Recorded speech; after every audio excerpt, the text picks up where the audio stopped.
Okay. Good morning everybody. Salamat salamat kapatid na Peter. At least tinayuan mo ang inyong fundamental beliefs. Saludo tayo dyan. At sinagot mo ang ilang critical questions. Sometimes sa questioning ay merong mga style ng tanong ang akala mo ay mainita na. Pero ipagpasensya na natin yun at para sa tayong lahat ay magkaroon ng magandang relasyon. Sa magandang relasyon pa rin ako dapat sa magandang relasyon pa rin tayong lahat. Sapagkat ito ay pinag-uusap-usapan lang. Sometimes makabuylo ang mga speakers ng boses, pero mga kapatid, buylo lang yan. Wala yan. By the way, ipinapaabot ko sa inyo ang mainit na pagbabati ng Presidente ng Central Philippine Union Conference, Pastor Barliso.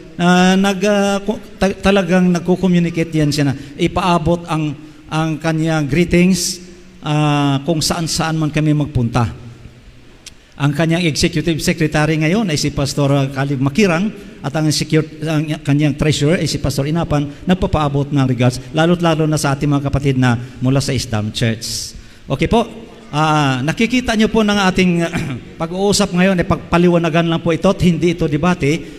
At nangangailangan po ito ng matiwasay na pagkakataon ng ating pag-uusap upang sa ganun paghiwa-hiwalay natin mamayang hapon ay ayos ang ating isip at ang damdamin. Alright? Naririnig nyo na ang presentation ng ating mga kapatid na mula sa Isdarm Church. Ito na naman na mula sa SDA. Ikinalulungkot ko minsan na pare-pareho itong Adventist. SDA Local Conference, SDA Davidian, kung ano-ano lang, basta may SDA. Ay ang presentation kanina naririnig po natin na lahat nagki-claim nito, lalo na sa word na remnant. Okay po? Okay, sige.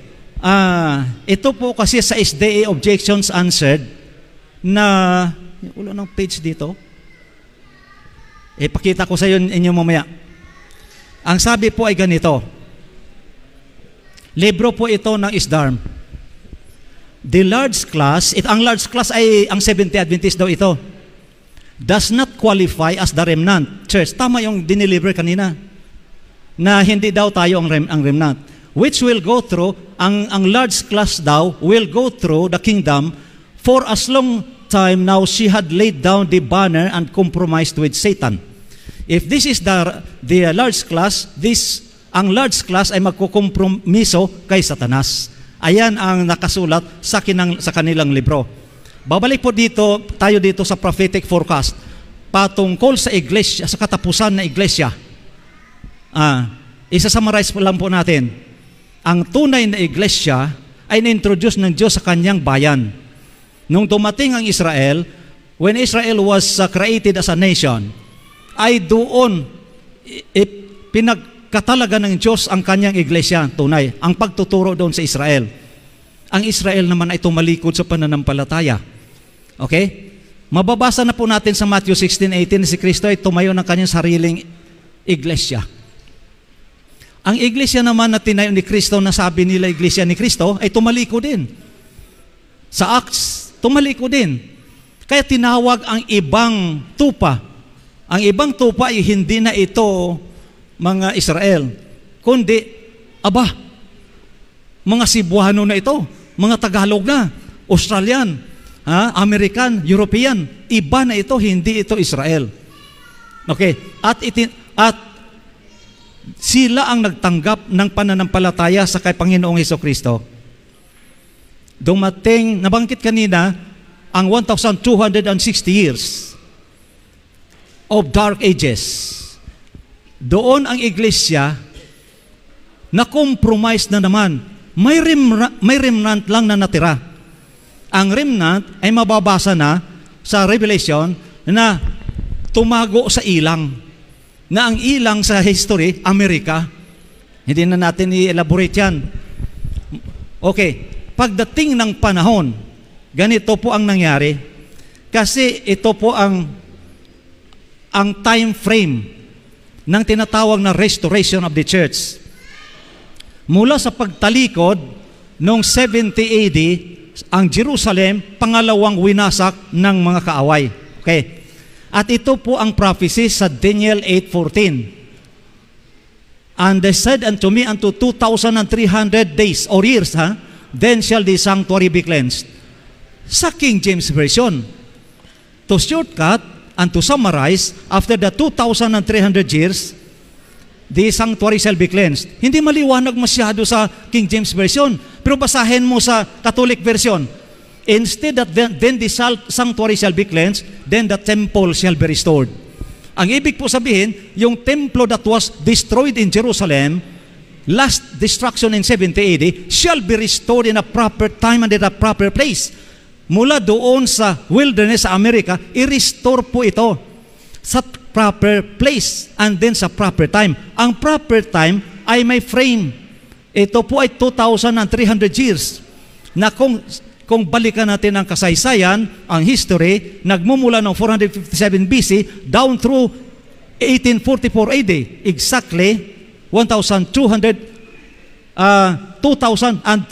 years.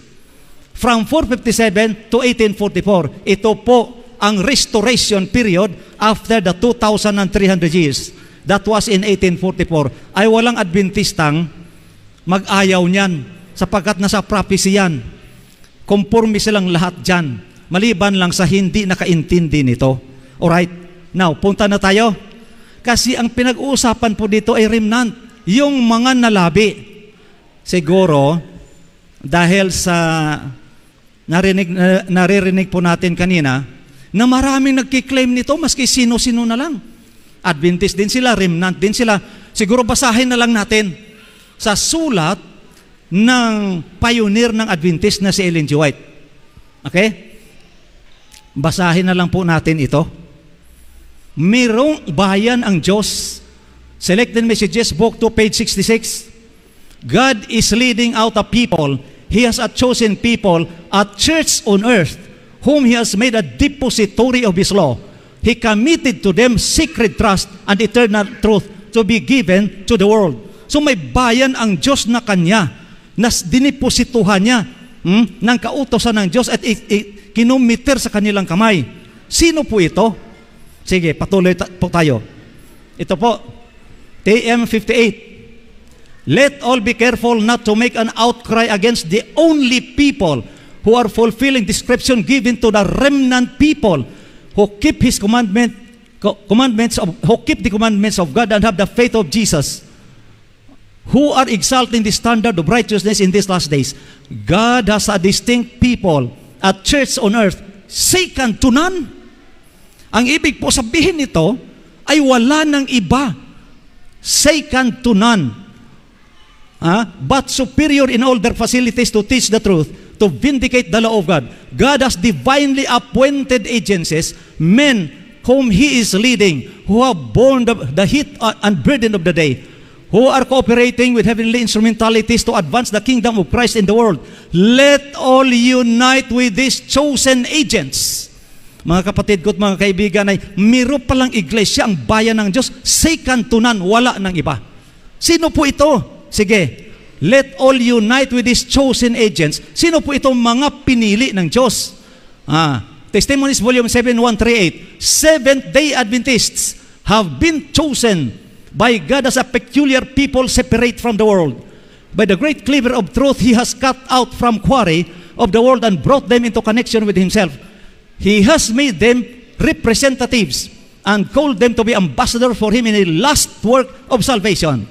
The greatest wealth of solemn and fearful warning sent by God to man have been committed to them to be given to the world. Okay? Ito palang iglesia na pinili ng Diyos na wala ng iba. Sa ikantunan, ang pangalan ay Seventh-day Adventist. Walang dugtong, walang addition. Okay? Sige. Klaro na to? Na ang remnant na binanggit po kanina dito ay itong remnant na binanggit dito, sapagkat itong pinag-uusapan po natin, ay walang ng iba, siya lang, na ang na ito ay dapat dito tayo umanib. Sila ay tinawag ng mga pinili. Itong pinili ay Seventh-day Adventist, wala ng iba. Alright, sige. Patuloy po tayo. I am instructed to say to Seventh-day Adventists the world over, God called us as a people to be a peculiar treasure unto Himself. He has appointed that this church on earth shall stand perfectly united in the spirit and counsel of the Lord of hosts to the end of time. Ang may pangalan, Seventh-day Adventist, ilang vision na binanggit dito. O sige. Ngayon, ano po ang kahalagahan nitong Seventh-day Adventist na ito na pangalan? Sige. Sino ang nagbigay nito?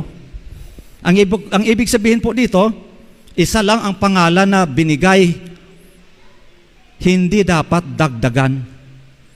Ito po, Selected Messages Book 2387. We are Seventh-day Adventists. Are we ashamed of this name? We answer, no. We are not. It is the name the Lord has given to us. Walang dagdag, hindi dapat yung additional dito. Sapagkat ibinigay po ito ng Diyos. Maliwanag na po ito. Halimbawa, tatayo rin ako ng sarili kong iglesia, dagdagan ko rin. Kagaya ng Seventh-day Adventist Church, dinagdagan nila, Local Conference Incorporated. Maliwanag po sa Biblia, sa Spirit of Prophecy, nang binigay na pangalan ng Diyos, Seventh-day Adventist. Ito po, may pangalan dito na halos magkahawig. Seventh-day Adventist, may dinagdagan ng Reform Movement. Seventh-day Adventist Reform Movement, dinagdagan ng IMS.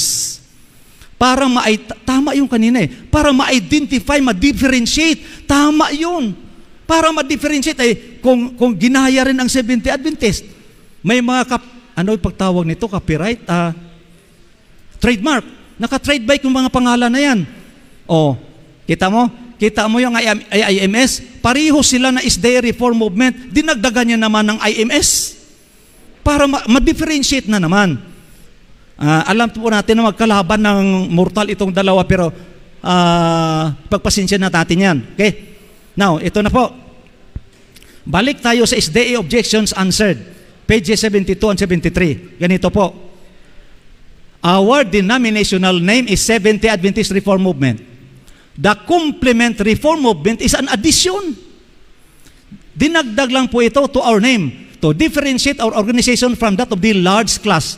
SDA daw ito. As the name Seventh-day Adventist is a standing rebuke to the Protestant world, so also the complement Reform Movement is a standing rebuke to the large class. Ang ibig po sabihin, kung bakit dinagdag ito, ang target pala ay ang SDA. Ito, kung bakit dinagdagan ito, ang target ay ang SDA. Kaya alam na po natin ito, at huwag na tayo magtataka kung bakit ang main battle tank ng ISDARM at IMS nakatutok sa SDA, sapagkat ayan ang prinsipyo na libro po nila ito. Hindi po ito libro ng Adventist. Sige. Ito po ang misyon ng organization na ito. By the way, nag-uusap lang tayo ng patungkol sa ating mga kasama dito ngayon. Kung ating basahin, sobra pa yung ginagawa ng mga local conference, sobra pa. Inaagaw nila mismo ang masimbahan ng Adventist. Nagkakaroon talaga ng mga legal contest dito. Okay, pero itong ating mga ISDARM ng mga kapatid, halos magkahawig sa SDA, mga mababait ito. Okay, sige. When a church apostatizes and the message is entrusted to the remnant, to whom should they deliver the message? First, to the apostate mother church. Ito po ang SDA daw ang apostate. Okay. Before the final warning given when Babylon complete fall will be proclaimed, a special work must be done in behalf of the apostatized mother class. Sapagkat ang kanilang doktrina ay nag-apostatize ito, ay may special work na sila na ito'y i-evangelize sapagkat nag-apostatize. Nire-respeto natin yan. Personally, nire-respeto ko yan.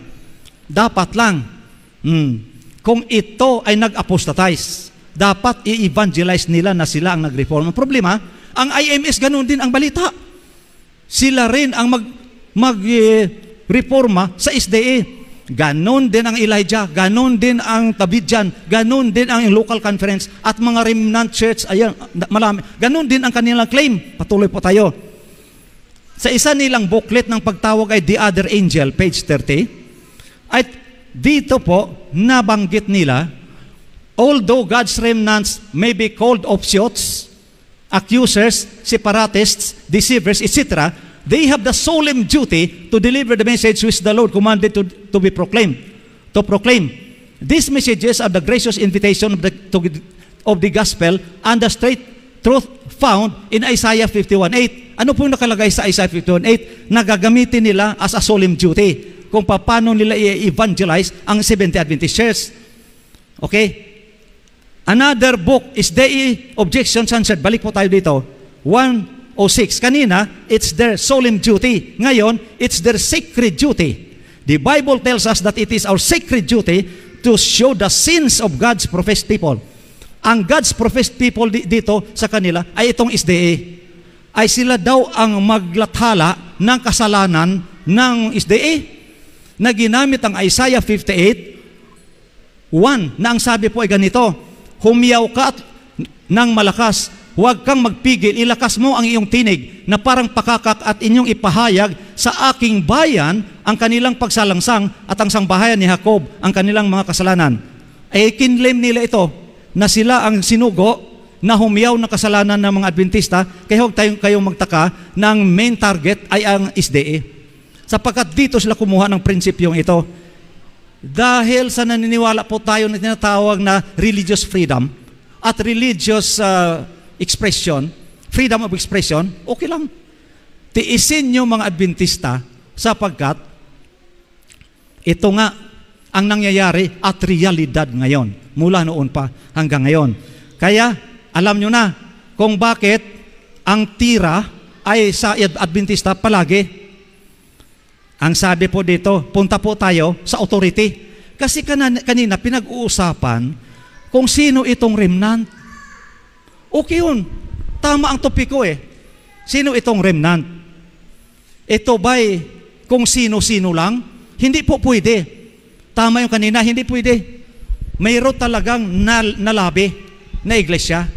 Ngayon, sige, dahil nalaman na po natin na ang iglesyang ibinigay ni Panginoong Hesukristo sa atin, ang pangalan ay Seventh-day Adventist, wala nang question dito ha. Pag may premise o may suffix or what, wala na yan. Ang binigay ang Seventh-day Adventist. Ayan. Sige. Punta na tayo dito. Punta tayo dito. Kasi kanina nabanggit ang qualification. Qualification. Which is very important naman talaga. Ang qualification. Sige. Pag-aralan po natin ito. TM 22 and 23. Kung ito'y may authority. When men arise claiming to have a message from God, but instead of warring against principalities and powers and rulers of darkness of this world, they form a hollow square and turn the weapons of warfare against the church militant. Ang church militant, ang SDA po ito. Be afraid of them. They do not bear the divine credentials. God has not given them any burden of labor. They would tear down that which God would restore by the Laodicean message. Mga kapatid, mayroong mga tao, at marami po ito sa buong mundo, na lumabas din, na may balita. Si Ellen G. White din ang dala, Sabado rin, vegetarian pa. Pero ang balita na nila, ang ginagawa, ay makipaggira sa iglesia nga sa Diyos. Ang sabi po dito, they do not bear the divine credentials. And God has not given them any burden, such burden of labor. Ang ibig po sabihin kung qualification pag-uusapan dito, kung wala kang authority na binigay ng Diyos, anuman ang sigaw mo, hindi ka pa rin ang tunay na remnant church. Dito maliwanag po ito ang divine credential. Sino po ang sinabihan nito?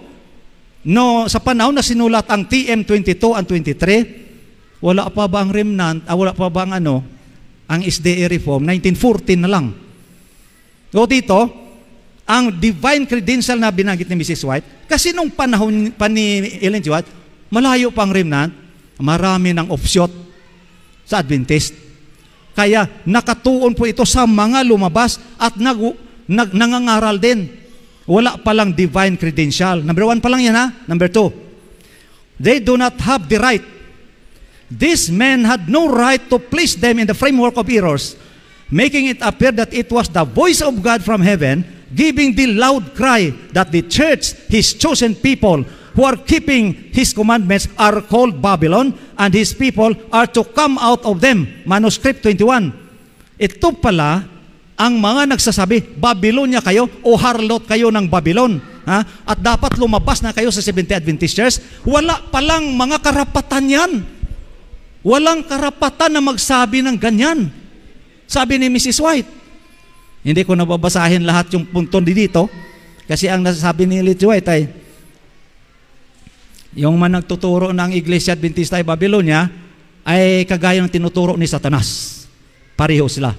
Okay, wala palang karapatan ito na magsabi ka, lumabas na kayo dyan. They have no right. Wala silang karapatan. Number 3, they had no message from God, by the way. Kasi basahin natin.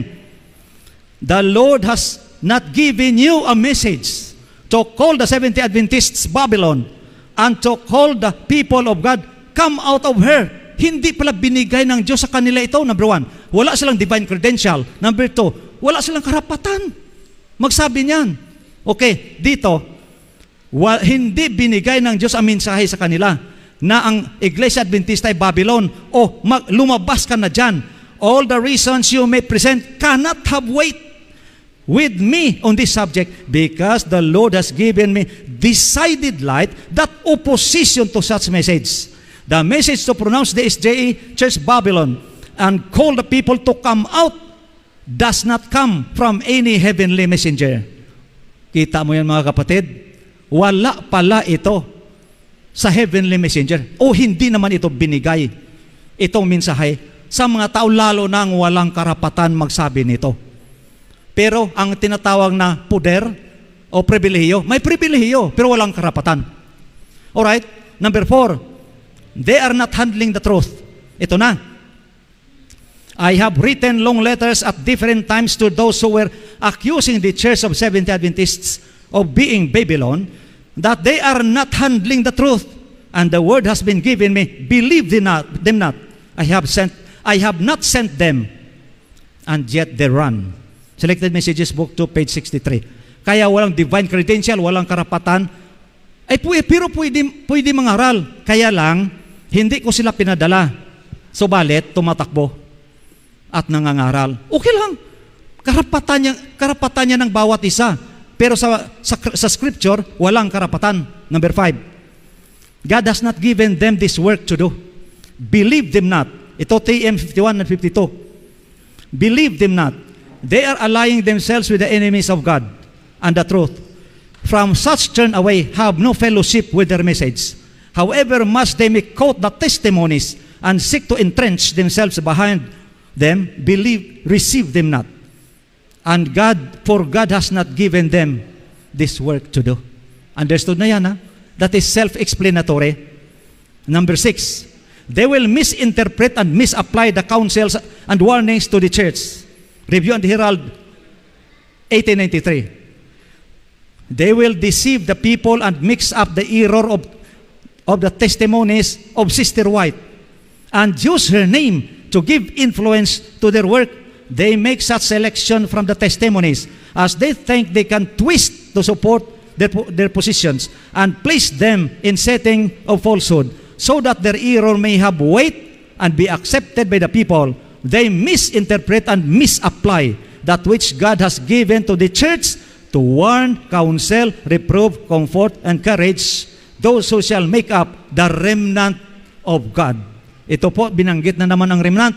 Ang remnant pala ay pinadalhan ni Panginoong Hesukristo, pinadalhan ng Diyos ng mga warning, saway, comfort, pinadalhan na misinterpret po ito at na misapply. Nang sabi ay sinumpa na ni Ellen G. White at sinumpa na pala ng Diyos ang Seventh-day Adventist Church.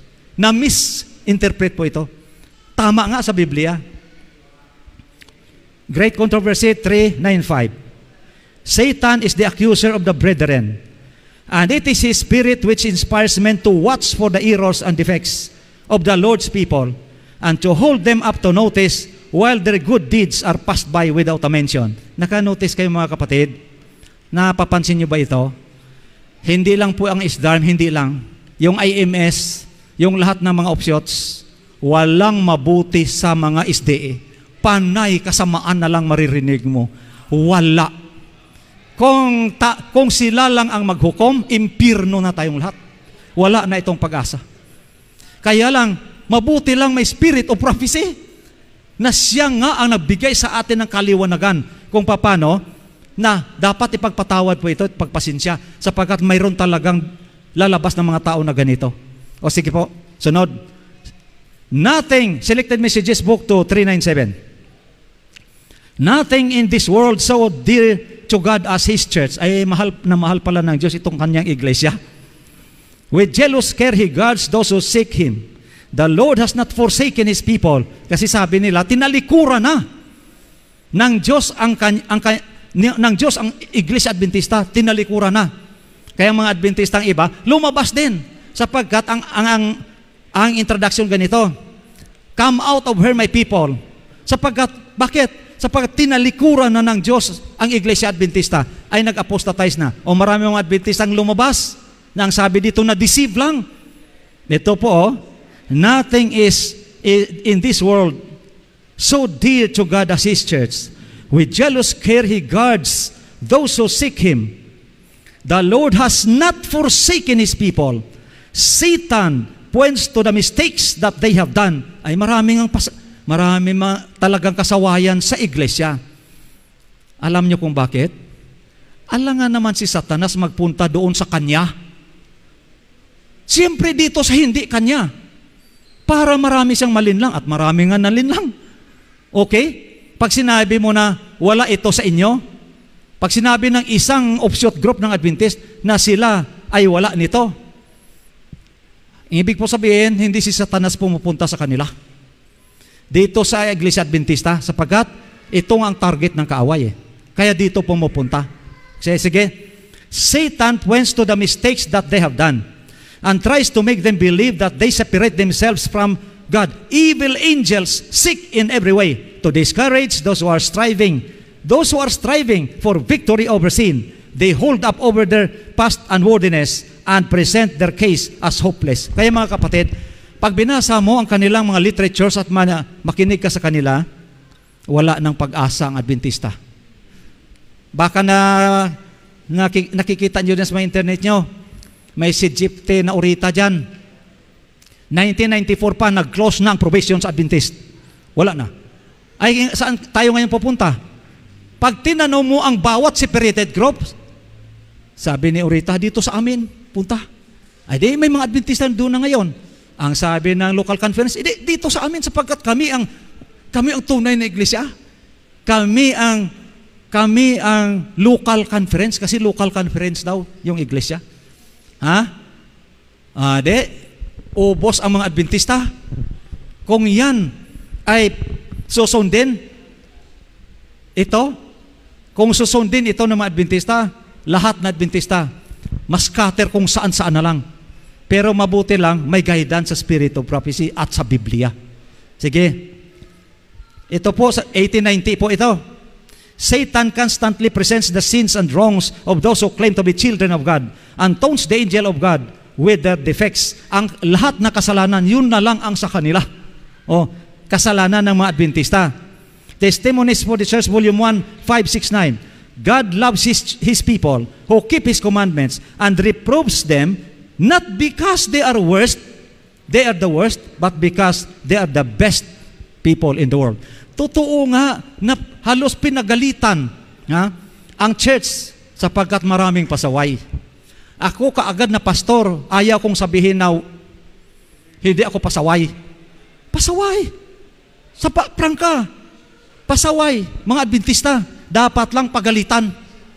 Kaya ang sabi dito, nga, pinapagalitan sila.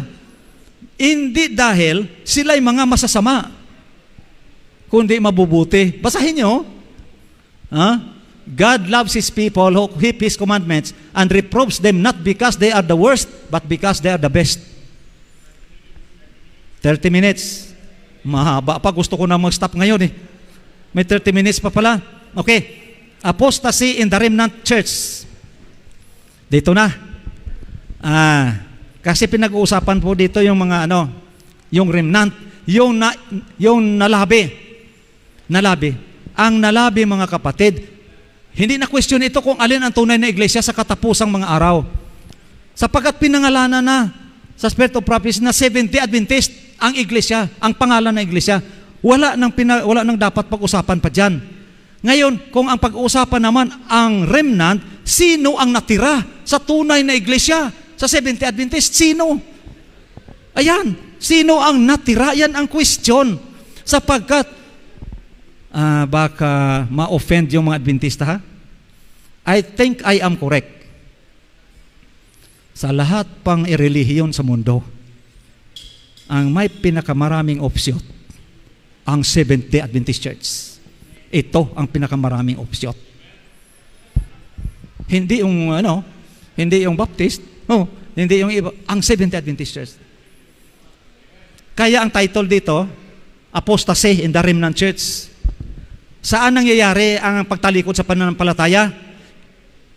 Aaminin ba ito ng ating mga mahal na ISDARM members na sa kanila nangyayari ang apostasya? Hindi nila maamin-amin ito ang libro nila dito sa akin. Tayo ang apostasy. Hindi nila maamin ito sapagkat sila nga ang nag-reform. Pero, balikan ko po ito. Ang tunay na iglesia may pangalan binigay at wala ng iba, second to none. 70 Adventist ito. Ngayon, kung ito pala ang tunay na iglesia, sinong natira dito? Sapagkat ang remnant, ang nalabi ang pinag-uusapan. O sige? Sige be? The time will come when some men from our own group will tell lies to lead the believers away after them.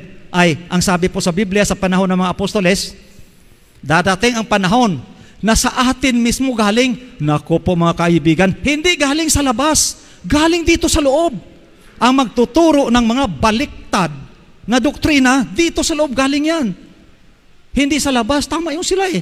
Dito, kaya tayo ang target ng Reformation movement. O sige, review. And here, 1904, in the midst of us will arise false teachers. Saan galing po? Hindi po galing sa labas, sa atin sa loob. Ang mga false teachers na ito, ang kanilang karakter, ito po, will give heed to seducing spirits whose doctrines are of satanic origin. These teachers will draw away disciples after themselves. Ito palang mga tagapagturo na huwad ay dadalhin ang mga alagad. Dadalhin, saan nila dalhin? O ba kung saan-saang mga direksyon dinala? Sa Pilipinas pa lang, according to kung limited man ang research ko sa AYAS, mga 15 ang 70 Adventist separated groups in the Philippines alone. Kasi ang ISDARM na ito, sa labas ito galing, hindi sa Philippines. Sa Philippines alone. Okay, sige. False teachers may appear to be very zealous for the work of God and may expend means to bring theories before the world and to the church.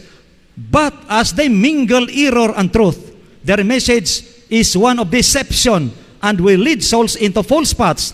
They are to be met and opposed. Mga kapatid, ito na, nag-umpisa na ang real thing dito.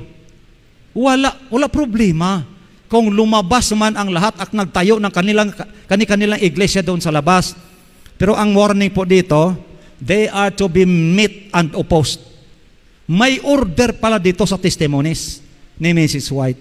Testimonies to Ministers, page 55. Patuloy po tayo. Ito po, Testimonies to Ministers 58 and 60. Ganito po, bantayan nyo po ang wordings dito kung sino ito. Una-una, ang word na remnant kanina, gin-define pa dyan. Dito nakita na ang pangalan ng remnant, 70 Adventist pala. Walang dugtong. Ngayon, ang mga lumabas, ano ang kanilang characteristics? Ang mga lumabas, anong characteristics nila? Ito po,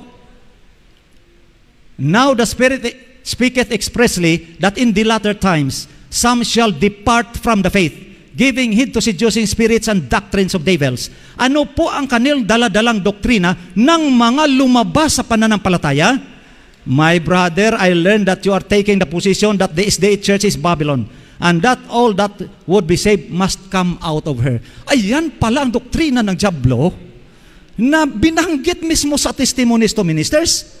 Ito palang mga lumabas sa pananampalataya na nakinig sa mga bulong-bulungan ng masamang espiritu at doktrina ng dyablo. Ang kanilang doktrina, number 1, Babylonia na ito Adventista. Number 2, lumabas na kayo. Mga kapatid, to be honest enough, ito bang lumabas na kayo sa Adventista na sa official na pagtuturo ng ISDARM? The answer is yes. Nasa libro nila yan. In all honesty, hindi sa pag-criticize to anybody, but we are now talking about life and death situation. Because kaligtasan po itong pinag-uusapan dito, kaligtasan ng kaluluwa. Dapat ilahad ang lahat. Kaya sabi ko kanina sa kay Brother Peter, ilahad mo ang lahat.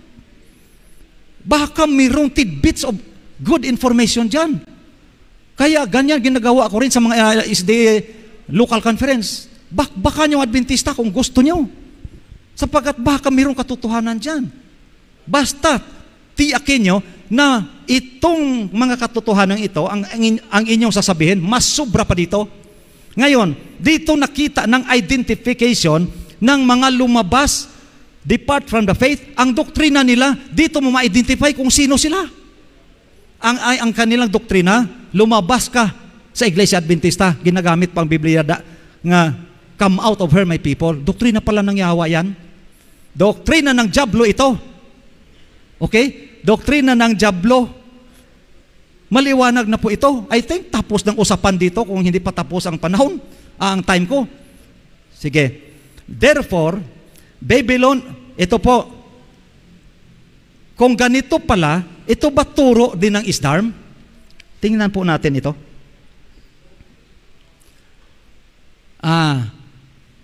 SDA Objections Answered, pages 3 and 73. That Other Angel, page 37. Hindi po ito Adventista, SDA na libro ha, ISDARM po ito. Therefore, Babylon is not yet completely fallen because the large class has to develop their character whether to reform or to become corrupt. Ang large class po dito ay ang SDA, sang-ayon sa mga libro nila na ito. Ay, doktrina pala nila ito. Sige po. Ito pa. That Other Angel, page 37. So the call, come out of her, my people, will be given to all fallen churches and also to the large class who will still bear the name Seventh-day Adventists. Uy, doktrina pala nila ito. Disgrasya na. Kaya ang sabi po dito kanina, ang doktrinang yan, doktrina ng dyablo. Kung hindi natin ilahad ito, darating ang panahon, sisisihin pa ako ng aking kapatid na mahal na mga ISDARM at IMS. Ayan, nilahad na lang. Kung balikan po dito, doktrina po ito ng masamang espiritu. Ito na Babylon ng Adventista at ito, lumabas ka dyan sa Adventista. Doktrina pala ng dyablo yan. Sapagkat ang tunay na iglesia, ang pangalan, Seventh-day Adventist, walang dugtong na Reform Movement o local conference, wala po yun. At the identification ng ating pinag-uusapan po dito, sino yan? Okay? O sige, patuloy pa. The Good Way Series Study 1, page 27. Kasi hanggang sa study 12 ito ang The Good Way Series. Ito po. The prophesied shifting will be completed when the last faithful soul comes out of the mother church. Before the stroke of wrath of God is felt, if the call of the true followers of Christ in Babylon is come out of her, my people, that ye be not partakers of their sins, and that ye receive not of their plagues, that it stands to reason that refuge from the plagues cannot be found in the mother church, which will be the first target of the plagues. Doktrina nila ito, Babylon ang SDA, come out of her. Doktrina po nila ito. Doktrina nila ito. Okay? Na doktrina din ito ng kaaway ng Diyos. Ito na. Testimonies Volume 6, pages 400 and 401. As trials taken around us, nabasa po ito kanina na may separation and unity na mangyayari sa ranks ng Adventista. Tama po yun ang nabasa. Na mangyayari ang separation and unity. Kaya ang unity yun ang remnant, ang separation yun lumabas. Ito, mangyayari at mangyayari. Hoy, mag-clap-clap dyan ha. Mangyayari at mangyayari po ito that some who are now ready to take up weapons of warfare will in the time of real peril make it manifest, they will yield to temptation.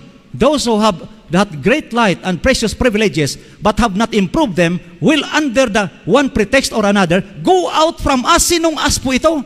Si Ellen G. White ang nagsulat nito. Sinong us? Ay tayo. May lalabas daw mula sa atin. Sino pa ba ito? O sige. Not having received the love of the truth, they will be taken in the delusion of the enemy. They will give heed to seducing spirits and doctrines of devils and will depart from the faith. Ang doktrina nito, nabasa na po natin kanina.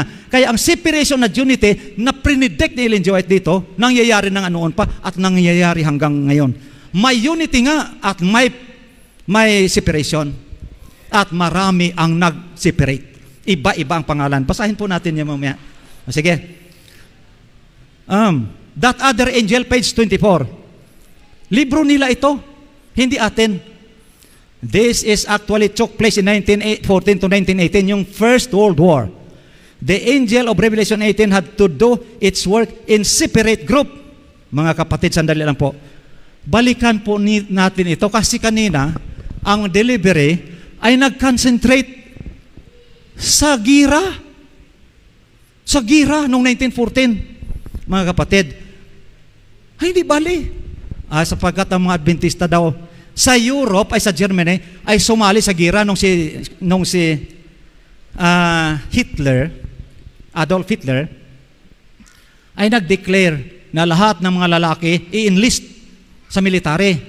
May nabasa po ako doon Hindi ko lang nadala na kung hindi nyo ibigay, hindi kayo magpayag, ay lahat ng mga simbahan nyo iwasakin ay mga ganon. At si Conraday ay walang magagawa. Conraday was president of the European Division. Okay. European Union. Wala siyang magagawa. Ginamit niyang prinsipyo na kung anong konsyensya mo, sundin mo. Sapagkat hindi pinipwersa ang mananampalataya kung ano ang gagawin niya. Ginamit ni Conraday, yun, ginamit niya na prinsipyo. Hindi naman lahat sumali, pero mayroong ibang nagsali. Yung ibang nagsali ay nakita ni Dr. Kosel at ng mga kasamahan niya, yung founder ng ISDARM. At nagkaroon nga ng away. Ako, basta history, saludo ako. Tama yun. Tama yun. Pero hindi yun global na isyo, hindi yun general conference na isyo. Local yun. Doon sa Germany. At magtatanong po ako, saan na si Conraday pagkatapos noon? Nag-offshoot din. Hindi namatay yun, hindi Seventh-day Adventist. Nag-offshoot siya. Lumabas. Okay? Ay binanggit po dito ang weapons of warfare na sa panahon ng separation at unity, itong weapons of warfare hindi ginamit sa pakikipaglaban sa mga kalaban ng Diyos, kundi ginamit sa sa pakikipaglaban sa loob. Sige ha? Sige. Ang binabanggit kanina yung 1914 to 1918 na First World War. This is actually took place in 1914 to 1918. The angel of Revelation 18, sila daw itong Revelation 18, the other angel, yung fourth angel, sila daw ito. Had to do its work in a separate group. Ano pong sabi kanina? As trials taken around us, both separation and unity mangyayari sa iglesia. Sinong nag-separate? Basahin nyo. Ay inamin ito sa kanilang libro mismo. Sige, patuloy pa. Other angel 28. The former brethren, sila po ito, separated from the large class. undertake a reform movement. Ayon kung bakit may dugtong na SDA reform movement. Kaya nag-separate, ang sabi po kanina, as trials taken around us, both separation and unity will be in our ranks. Sino nag-separate? Inamin po dito? Ang ISDARM ang nag-separate? Isa sa mga nag-separate. Pero mga kapatid, hindi lang yun ISDARM eh. Before that, si Mrs. White bata pa nung 1850s pa, marami nang nag-separate. Okay. Now sige, patuloy pa kung may time pa ako. In this way, the movement of the fourth angel came into existence as a separate movement from the mother church. Ang sabi po dito, in times of peril, ano yun? In trials, as trials taken around us, both separation and unity will be in our ranks. Nangyari nga, at inamin ng ISDARM na sila nag-separate din. Dapat hindi na lang ito inamin. Dapat, kaya lang, siyempre, may mga abogado rin ito na nag-process ng kanilang papers. That other angel, page 28. In this way, the movement of the fourth angel came into existence as a separate movement from the mother church. Pero believe ako nitong ISDARM eh. Kinikilala ba nila na tayo, itong iglesia, Seventh-day Adventist Church, mother church nila? Nako, ang local conference, sabi niya, saan nyo mabasa na mother church namin kayo? Sabi ko, sige, hindi na lang. Pero saan kayo galing? Sabi ko. Ayan. Pero ito, honest ito, ang writer ng ISDARM. Okay. Testimonies for the Church, volume 9, page 148. Those who have departed from the faith will come to our congregation to divert our attention from the work that God would have done. Mga kapatid, may napansin po kayo dito? Yung mga lumabas daw sa pananampalataya ay papasok sa ating mga iglesia. Naalala ko yung kaibigan natin mga local conference. Ilang iglesia natin ang kanilang napasok at naagaw pa sapagkat hindi pa na-donate sa Sipoco, Central Philippine Union Conference Corporation, na siya ang may legal holding ng mga properties. Kapag hindi ma-donate, inaano nila yan. Hinahunting. Pag madabaptize ang elder, agawin nila yan. Maraming naagaw. Mga kapatid, sa Leyte, ang ating mga kapatid na mga Davidian, tuwing Sabado, nasa loob ng simbahan ng Adventista. Nakaputi pa. Prangka-prangka yan sila eh. Sabi dito kami, pagkatapos mga 3 buwan, wala na ang miyembro diyan sa tabi nila. Dinoktrinahan pala na binulong-bulungan na kung ano-anong deception, ando na sa kanila. Pumapasok sa ating simbahan. Kung iprangka ko pa, maliit pa ako. Binatilyo pa ako. Maliit pa ako. Elementary. Ang aming simbahan palaging pinapasok ng ISDARM. At mayroong mga official pa sa iglesia nadala nila. Nung maliit pa ako, mga kapatid, tama ito, hindi? Tama. Sabi ni Mrs. White, those who have departed from the faith will come to our congregation to divert our attention from the work that God would have done. Ay pag nakalabas sila, ang tapang-tapang. Hindi mo na basta-basta makuha. Kasi mayroong sila natuklasan na bagong liwanag, sabi nila. O sige. Therefore, we have far more to fear from within than from without. The hindrance to strength and success are far greater from the church than from the world. Yung sabi nila, 666, darating daw ang mga pang buong sanglibutang kabagabagan sa ating pananampalataya. Wala pala yan. Sabi ni Mrs. White, mas nakakatakot dito sa loob kaysa labas. Bakit? Bakit mga kapatid? Bakit nakakatakot sa loob? Ang Adventista, eksperyensyado na ito sa mga ganyan. Marami nang lumabas sa Adventist, nakuha dahil sa deception, hindi dahil sa persecution. Sa persecution, wala yan. Wala. Kasi alam ng Adventista kung kalaban yan. Pero kung ang harap mo, may Biblia, may spirit of prophecy, kumplito, Sabado, stricto pa. Madeceive ka. Sige, patuloy po tayo. May panahon pa? 10 minutes. Satan will work his miracles to deceive. He will set up his power as supreme. The church may appear as about to fall, but it does not fall. It remains while the sinners are sifted out, the chaff separated from the precious wheat.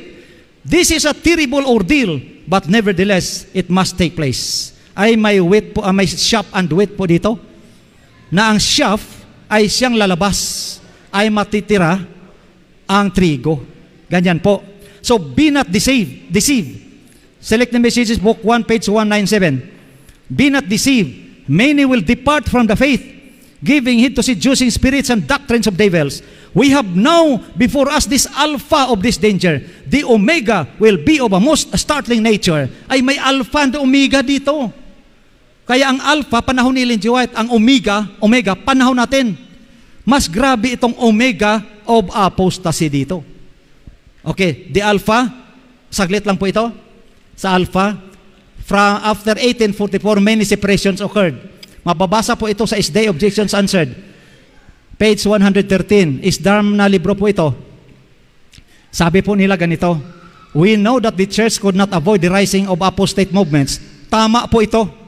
Na hindi ang Seventh-day Adventist Church makaiwas sa mga apostate movements. Sila rin ang nasabi. The spirit of prophecy says that after 1844 occurred divisions and confusion in the ranks of Adventists. The spirit of indifference and self-sent messengers existed then just as they exist today. Remember, sabi niya, baka makalimutan mo na ang lahat na binanggit dito ay mga offshoot ng SDA. Mula daw noong 1844, marami ang lumabas hanggang ngayon. Baka makalimutan nyo, sabi sa Objections Answered nila, baka makalimutan nyo na ang lahat na binanggit ng mga self-sent messengers from 1844, mga offshoot ng SDA. Bago nyo lang nakita ang pangalan ng librong ito, no? Gusto nyo makita? Okay, sige. Patuloy po tayo. Ang sabi po kanina, lahat ng lumabas, mga offshoot ng SDA. Ngayon, ay ang lahat ng lumabas nag-aangkin, nagkiklaim na silang remnant, sila ang tunay na Iglesia Adventista. O sige. Kaya ang lahat na lumabas, ang sabi po sa Objections Answered, mga offshoot ng SDA. Tama ba yun sila lahat? Sige, basahin po natin. Dito muna tayo. The leaders of the SDA Church overlook the fact that the branches which originated from the SDA Church, which is also an offshoot, lahat daw naggaling sa SDA, maintain false doctrines. Ay, ang nag-offshoot daw sa SDA, ang kanilang doktrina. Okay, sige. And they came into existence because of wrong interpretation. Lahat daw nag-offshoot ito. Ang kanilang interpretation ay mali. O sige ha. SDA Objections Answered, page 113. Ito ba sila lahat ay tama? O baka tama ito? Tama ito. Na mali ang kanilang interpretation, lahat sila. Kung tama ito, suportahan na natin sa spirit of prophecy. Ito po. Testimonies for the Church, Volume 3, page 428. There have ever been individuals of independent minds who have claimed that they are right, that God has especially taught, impressed, and led them. Bawat isa sa kanila, has a theory of his own, views peculiar to himself, and bawat isa sa kanila claims that his views are in accordance with the Word of God. Lahat sila, this draw away from the body, and each one is a separate church of himself. All this cannot be right, yet they are all claimed to be led of the Lord. Lahat ng lumabas pala hindi tama. Si Ellen G. White, di ba? Ellen G. White rin ang ating binabasa palagi.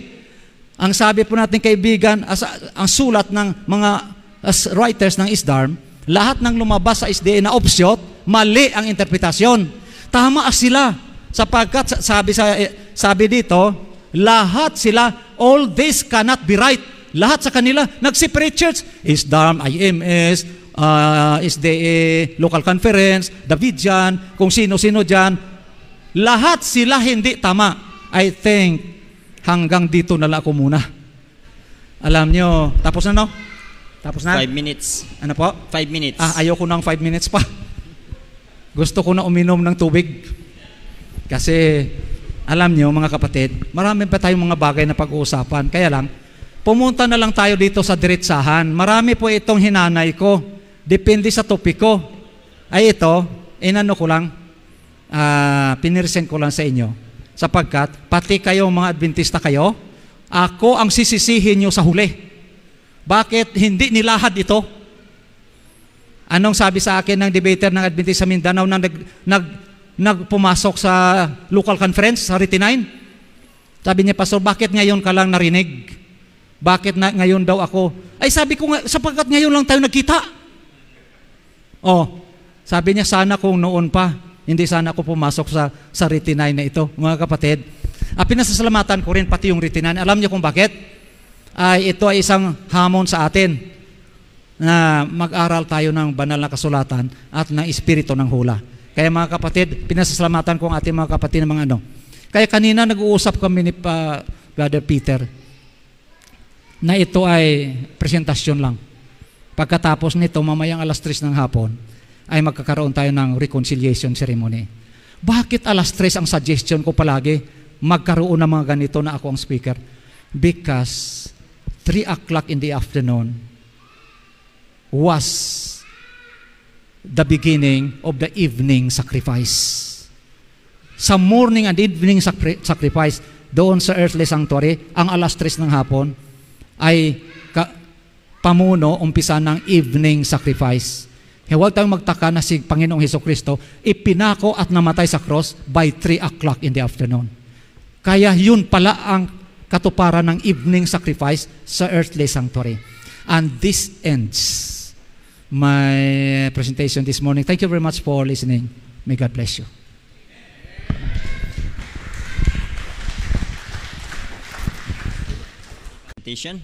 Pastor James, ngayon ay open na po sa atin pong lahat, mga kaibigan po nating ISDARM, ang pagkakataon upang kayo po ay magtanong. At pag nagsalita tayo, magsisimula na, automatic po yan, magsisimula na po ang counting. Ulitin ko po yung rule, direct to the point dapat tayo doon sa tanong at may 2 minutes na sasagot ang presenter at lahat po ng time ay 30 minutes po yon lahat.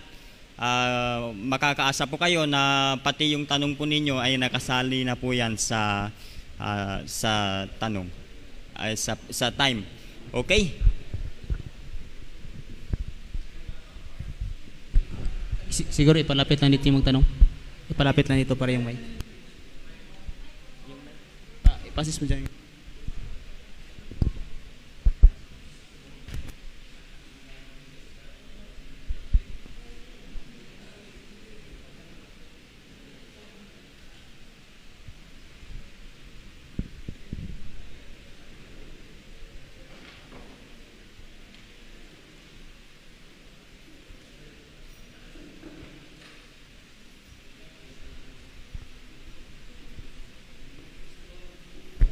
Mic po, mic. I-on mo po. Magandang tanghali, Pastor. Nabanggit ninyo kanina sa presentation ninyo yung tungkol sa hula, no? Yung sa Daniel 8:14, ano, na tungkol sa unto 2,300 days, then shall the sanctuary be cleansed. Ang tanong ko po ay tungkol kay Sister White. Kayo po ba ay naniniwala na si Sister White ay propeta ng Diyos? Unahin ko muna ang sagot ni Mrs. White. Hindi siya nagdeklara na propeta siya, kundi messenger lang. Pero ang mga Adventista naniniwala. Next question. Okay. So sa mga katuwid, propeta siya ng Diyos na nagbibigay ng mensahe sa Seventh-day Adventist. Yes po. Kasi ang propeta nagbibigay yes ng po, mensahe. pati counseling binigay niya. Okay. Hindi lang prophecy, counseling. Okay po. Mayroon po siyang hula. Kasi nabanggit nyo kanina sa Sige, anong hula niya? 2SM 300 Sige, anong hula niya? 384, Sige, tungkol sige. sa Seventh-day Adventist. Sige po. Ito po ay nakasulat sa Volume 6, Testimonies for the Church, page 144. Sabi doon, a company was presented before me under the name Seventh-day Adventist, Yes. who were advising that the banner or sign that makes us a distinct people should not be held out so strikingly. So may hula si Sister White na ma-apostasy ang Seventh-day Adventist. Hindi yan sa makatuwid, ito po ay magaganap. Salamat po. Uy, hindi lang yan ang nagaganap. Malaki ang kaganapan sa Adventist. Yung mga hula-hula na yan. Malaki ang kaganapan sa Adventist. Kaya ito ang kalaban ng Kaya nga po. Sandali po, sinasagot kita.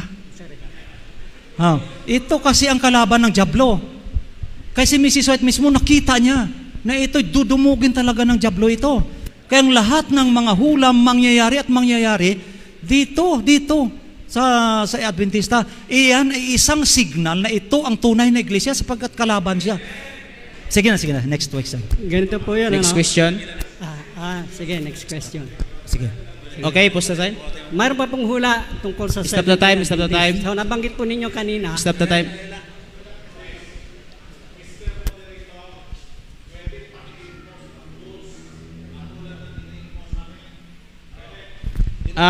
Kanina po kasi hindi akong hawak ng may mic. Siya po. Lumagpas ng tatlo. Pwede po. Granted.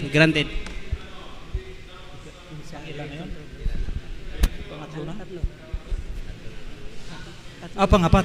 Sige, bigyan naman daw sa iba. Okay, sorry na po, excuse me na po. Kami po kasing moderator ay inaano po namin yung time, di po namin nabilang kung ilan na yung tanong. Kaya po nagtatanungan kami ang bot sa amin kung pang ilan na at medyo na ano kami. Dalawa lang.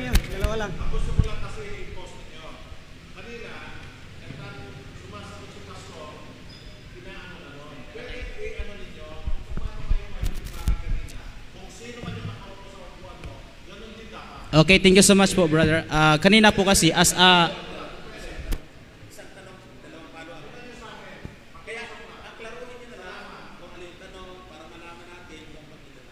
Okay, thank you so much po. Granted po yan. Kanina po kasi, explain ko lang po siya po yung may hawak ng mic. Kaya nga inagaw ko kasi medyo nagsapaw na. Okay po? Okay po, sige po. Thank you so much. Sige, Pastor James. At saka, pangilaan na po yung brother? Yung tanong mo?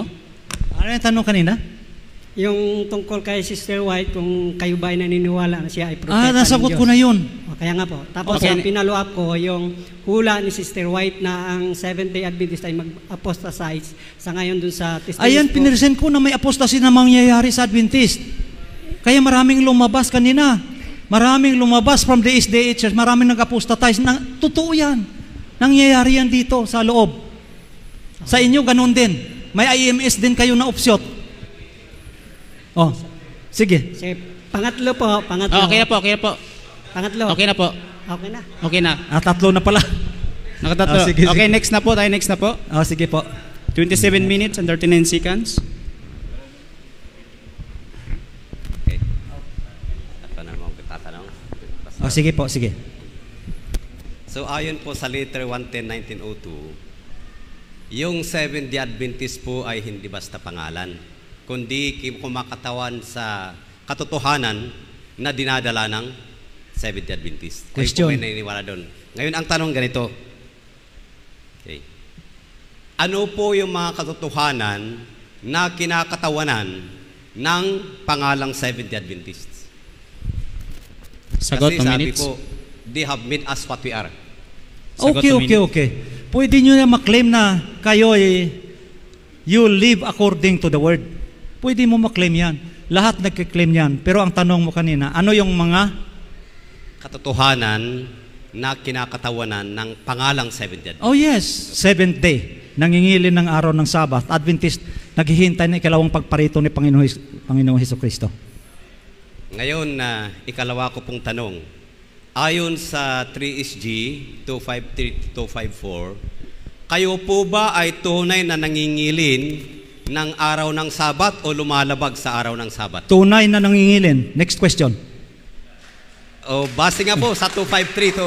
Pwede po bang basahin natin yung 253-254? Sige, basahin nyo. At tingnan po natin kung Okay. kayo po Stop, ba ay up. tunay na nangingilin. No side comment. Stop the time. At tingnan po natin yung passages. 3 is G, spiritual gifts. Spiritual Book gifts, volume 3, 253, 253, 254. paragraph. 253, 254 magkadugtong Okay. yung isang paragraph na yun. Sa dalawang page. Okay, paki-plus po sa screen kung meron po tayong ano dyan, Spirit of Prophecy.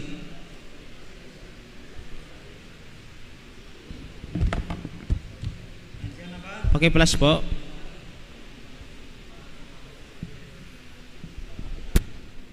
Ay, walang ano. Pwede. Request po sa ano, kung meron po tayong Spirit of Prophecy, paki-flash po. Baka yung volume 3 ng spiritual gifts? Meron po. Volume 3 ng spiritual gifts yung hinahanap mo? Opo. 3 is Ako ang G. mabasa? Ako ang babasa? Ito ho. Sige na, basahin ko na ang panahon kasi tumatakbo. Nakapatay sige po po. yung ating time. Sige po. Nakapatay po, nakapost po yung ating time. Ito. Ay, basahin po natin. Pwede bang Ito, basahin ko. Hindi, basahin ko ito. Nakastop, lang po nakastop. kasi yung context para makiha ng...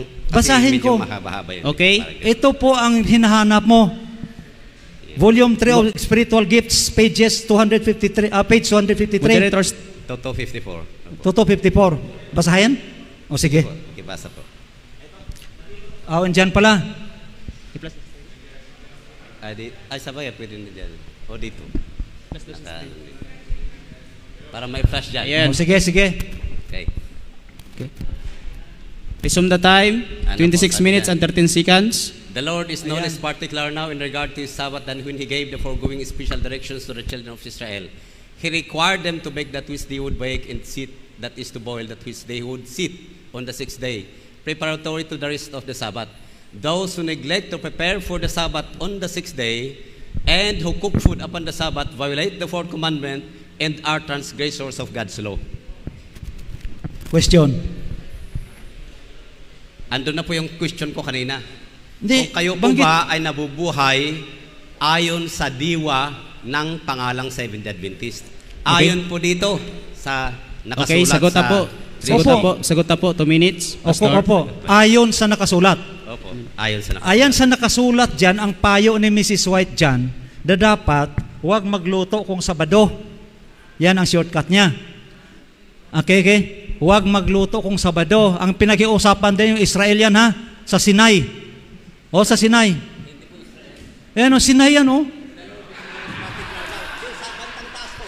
sige na. Sige. Pagbigyan. Pagbigyan. Okay, moderators time. Stop the clock. Okay, ano po yung i-clarification natin? Excuse me muna. Stop the time. Ano po bang, wait lang po ha, both speakers. Ano po bang i-clarify natin kasi medyo nagkakagulo na tayo. Ano po ba? Pastor James, ano po ba yung i-clarify dyan? Ang sabi ko kanina, itong particular council na ito, sa Israel. Sa Sinai, may Israel. Dito Israel kanina, basa ko, saan ba yun? During... Okay, nasaan na po? Itong Sinai. Sige. Okay? Sandali po. Basahin ko na. Kasi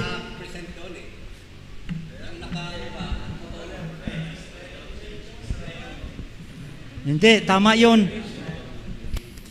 Basahin ko ulit po dito. Those who neglect to prepare for the Sabbath on the 6th day and cook food upon the Sabbath, violate the fourth commandment and are transgressors of the law. Okay? Ito po, ang sabi. Wala dyan? Bakit wala dyan? Hindi ito nga sa akin. Sige. Basahin po natin. Sandali. Sige. Sasagutin ko na ba? Sige. Okay. Dahil 2 minutes sagot, Pastor. Okay. Dahil sa ang laro po dito ay scripture versus scripture, ay basahin po natin ang balancing statement niyan. Sapagkat si Mrs. White buhay pa nung maraming mga ospital ang Adventista. At hindi mo mapabayaan na huwag mong lutuan yung sa hospital, sa eskwelahan. Maraming pasyente dyan sa ospital, mamatayan kung hindi mo pakainin buong araw. Dapat lutuan mo yan. Pagkatapos, yung eskwelahan, panahon ni Mrs. White, ito po, ay yan ay pinayo po ito sa Israel nung sila na panahon ng sojourn. Ang sagot niyan, ang balancing statement niyan, ay mabasa sa Patriarchs and Prophets, page 409, na ang sabi po ay ganito, during the sojourn in the wilderness, the kindling of fires upon the seventh day had been strictly prohibited. The prohibition was not to extend to the land of Canaan. Was not to extend. Alam niyo kung bakit? Ang background kasi dito, 2 minutes lang ito eh. Ang background kasi dito, doon sa wilderness, hindi sila pwede magpaningas ng apoy. Sapagat luto na ang mana. Sa Sabado ay double. Sa Biyernes double ang dumarating. Kaya luto ng mana, bawal na magluto. Mayroon nga silang pinatay sapagkat nagpaningas ng apoy. Nagpaningas niya ng apoy, gusto siyang sumimba sa Diyos-Diyusan. Kaya pinatay siya. Kaya sa sojourn, during the sojourn, bawal talaga magpaningas o magluto. Pero pagkatapos, nung doon na sila sa kanan, winala na ito. During the sojourn in the wilderness, kindling of fire was during the seventh day had been strictly prohibited. The prohibition was not to extend into the land of Canaan. Next question. Next question. Okay, ang next question ko po kasi ini-apply niyan sa Israel, bagamat andun the Lord is known is particular now. Gusto ko pong follow up na tanong, yung nakalagay doon sa volume 6. Okay? Volume 6 ng Testimonies 355, 356. Sige. Tingnan nga po ninyo kung sa Israel pa yan. Okay, moderator's time. Meron po tayong rules dito. I-pusaral ko lang ha. Rule number 2 na during sa question and answer presentation or sa time ay magkakaroon po tayo ng direct to the point at no side comments. So, sige na. Sa mga nagtatanong, pwede po natin i-direct to the point po yung ating Tanong sige, na. thank you so much po. Our Next time question. Okay, ako na lang po ang mag-flash para kumpleto yung andun sa ano. Okay. Pwede po. Okay, pwede pong i-ano dito. Saan yun? Ito. okay, stop the time. Ang ating time po ay 23 minutes and 3 seconds.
Change your question. Palakihin natin. Sige Change your question na lang. Practical na lang, balikan na lang yan. Okay. Ito na po. Nababasa po ninyo yan. Sige po. Basahin natin na. Sige. Sa Israel pa ba ito? Ang question, ilang minutes yan? Ang question? Okay. On Friday, let the preparation for the Sabbath be completed. See that all the clothing is in readiness and that all the cooking is done. Let the boots be black and the butts be taken. It is possible to do this. If you can make it a rule, you can do it. The Sabbath is not to be given to the repairing of garments, to the cooking of food, to pleasure seeking, or to any other worldly employment.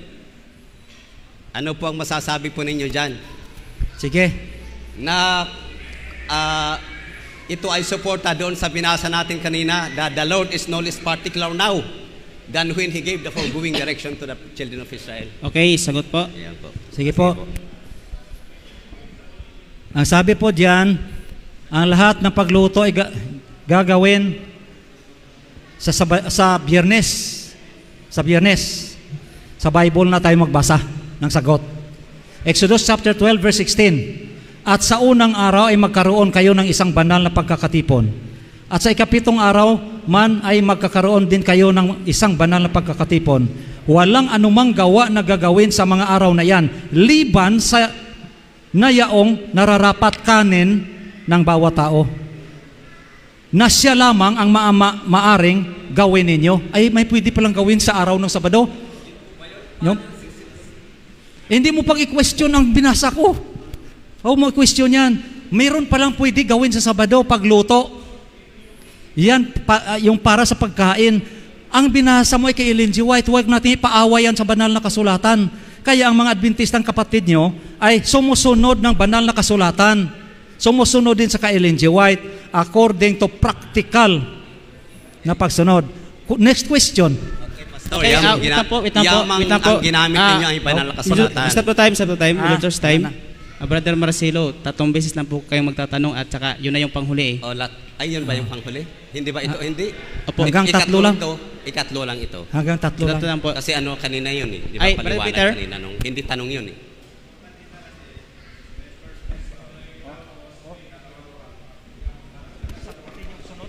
Dalawang follow-up na ba yun? Dalawang follow-up na ba yun? Kanina? Parang isa pa lang eh. Ang alam ko eh. Tumatakbo bang oras? Basta po. Kasi naantala lang kanina. Tumatakbo ang oras. Sige po, Pastor. Sige na po. Ano ba? Ang alam ko, eh. Kasi hindi man kanina yun. Naantala lang kaya. Po. Yung pagbasa sa statement.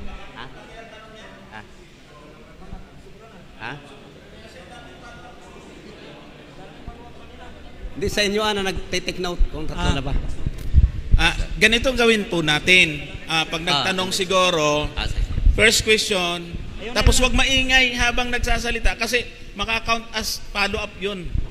Kaya, pag natapos yung sagot, follow-up. Tapos para klaro. Kasi pagka pina-follow up, mabibilang nyo na follow-up eh. Tsaka dadami. So, magiging hindi fair po sa ginawa po natin kanina. Okay.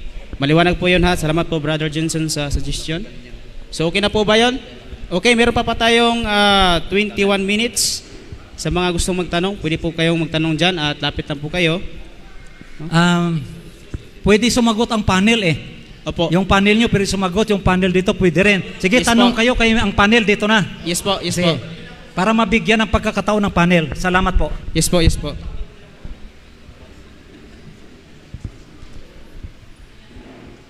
Okay po, sa panel po ng SDA o Seventh-day Adventist Church, pwede po kayong pumunta dito para kung magsagot. Sige po, sa mga gustong magtanong po, kunin po yung mic at saka magsisimula na po kapag nagtatanong na po kayo. Magandang umaga sa ating lahat mga kapatid, tanghali na pala.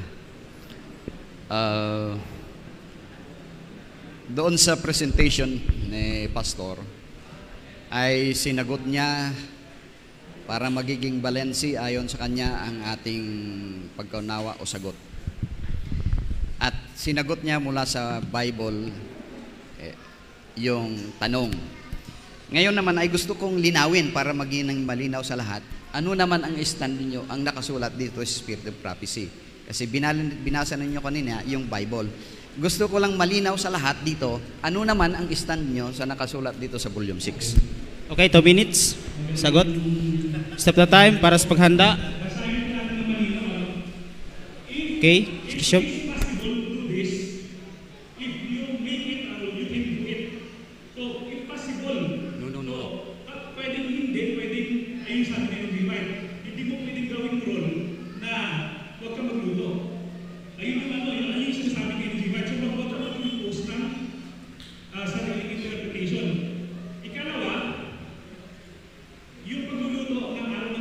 Hindi nag-disqualify pa sa pagiging true church. Hindi po yun yung pinupoint out po dyan. Halimbawa, ako, member ng church, nagluto ako. Hindi yun dinidisqualified para hindi maging true church yung SDA. Hindi po yun yung topic. So, yung punto po ninyo na hindi dapat magluto, hindi po yun yung pinupoint. If it is a role, you can do it. If possible. Kung possible daw. Ayun yung sabi.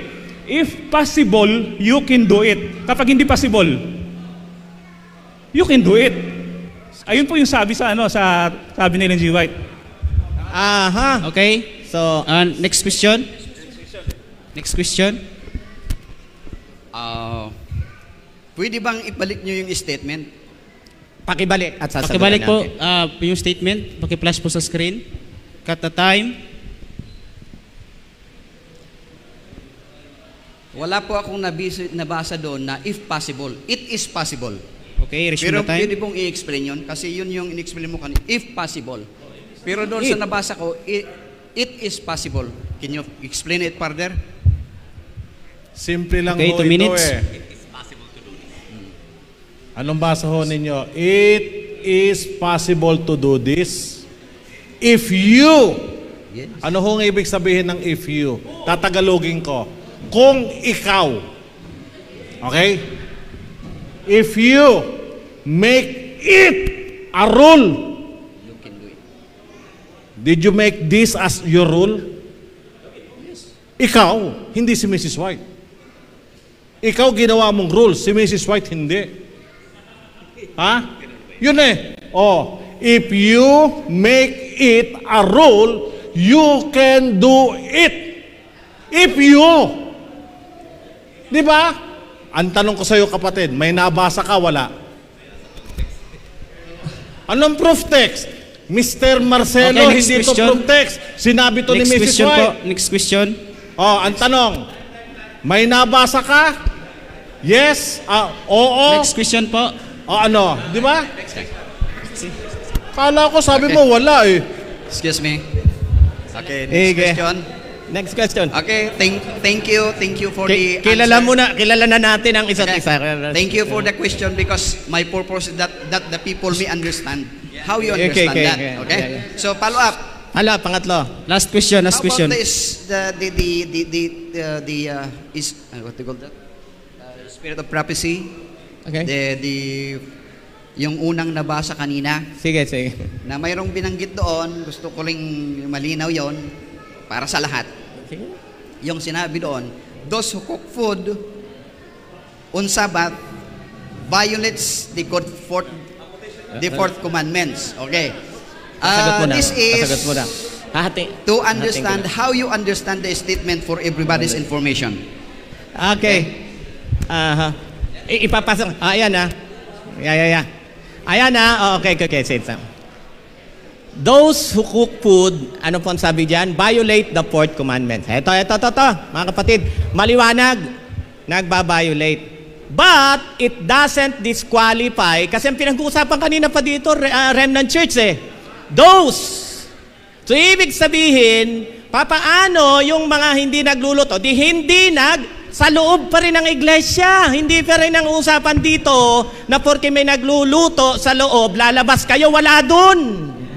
Ang maliwanag na sinasabi dyan, yung gumagawa niyan, nagbabiolate. Pero hindi sinabi na pag may nag-violate, may nagluto, pag araw ng Sabado, sa loob ng Seventh-day Adventist, magse-separate kayo. Yun ang wala dyan. Yun ang wala dyan. Sa church pa rin yan. At eto po, maliwanag sinabi ni Sir Peter, ni Pastor Peter kanina, hindi niya rin magarantiyahan na lahat ng miyembro nila ay faithful. Kaya kung yun ang pananaw nyo sa amin, nag-a-assume kayo na hindi faithful ang church, kayo rin nagsabi mula sa bibig nyo, hindi nyo magarantiyahan na lahat ng miyembro nyo ay tapat sa inyong aral na tinatangkilik. Kaya quits lang tayo doon. So tanong, ano ngayon nilamang nyo? Wala kayong nilamang. Ang maliwanag lang, lumabas kayo. Pero kung sa pagiging faithful, sa inyo hindi kayo sure na lahat faithful, dito at inaamin naman, kayo rin nagsabi, militant church pa until now ang church. Kaya wag mong i-expect na ito ay triumphant until now. Ang tunay na church, tandaan ha, isa sa katangian ng tunay na church, ang kanyang kalagayan sa ngayon until now, militant. Hindi pa siya church triumphant. So ibig sabihin, meron pang mga nakikipagbaka. Next question. Okay, sunod po.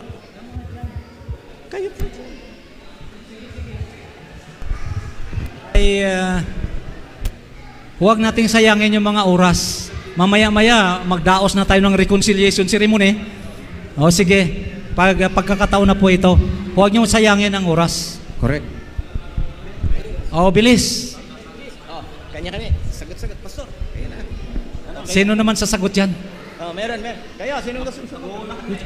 Sige na. Sige na. Sasagot. Ganito, yung yung lumampas na tayo ng oras, alas 12:30 na, ay meron pa naman tayong naka-schedule na second stand. So, suggestion ko, kung okay lang naman sa amin, na yung time namin na 30 minutes, kahit hindi maubos, is i-close na natin dahil lumampas na tayo, naantala na tayo, kaya 12:30 na, para ibig sabihin mamaya yung meron tayong time, kasi kung kukunin natin na ngayon dili mamaya medyo atrasado.